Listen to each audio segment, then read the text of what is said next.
El nuevo Samsung Galaxy A23 5G viene con una pantalla grande, cámara cuádruple y una batería de larga duración, todo a un precio económico. El A23 fue diseñado para ofrecer una experiencia excelente mientras se luce en la red 5G nacional de T-Mobile. Hey, hola a todos, soy Anthony de Metro by T-Mobile y hoy vamos a ver el nuevo Samsung Galaxy A23 5G por dentro y por fuera. Empecemos. El Galaxy A23 5G viene con una pantalla grande FHD Plus de 6.6 pulgadas, con una frecuencia de actualización uniforme de 120 Hz, y por eso es ideal para ver tus películas y shows favoritos.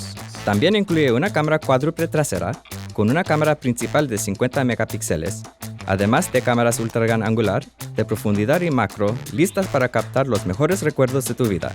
Y para esas ocasiones que se merecen un selfie, la cámara frontal de 8 megapíxeles está lista para la acción. Sabemos que es esencial tener tu teléfono disponible todo el día.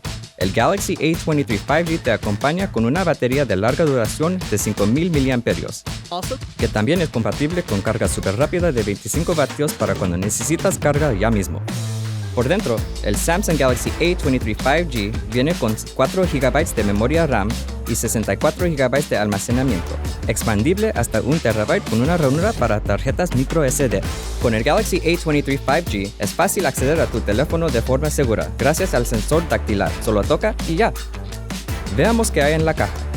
Adentro tenemos el Samsung Galaxy A23 5G, la guía de inicio rápido, el pin para la tarjeta SIM, y el cable USB-C. El nuevísimo Samsung Galaxy A23 5G viene con una pantalla grande, cámara cuádruple y una batería de larga duración, todo a un precio económico. El A23 fue diseñado para ofrecer una experiencia excelente en la red 5G nacional de T-Mobile. Échale un vistazo al nuevo Samsung Galaxy A23 5G en línea en hola.metrobytmobile.com. Muchas gracias por acompañarnos. Suscríbete a nuestro canal, toca la campana para recibir notificaciones y no te pierdas el próximo video.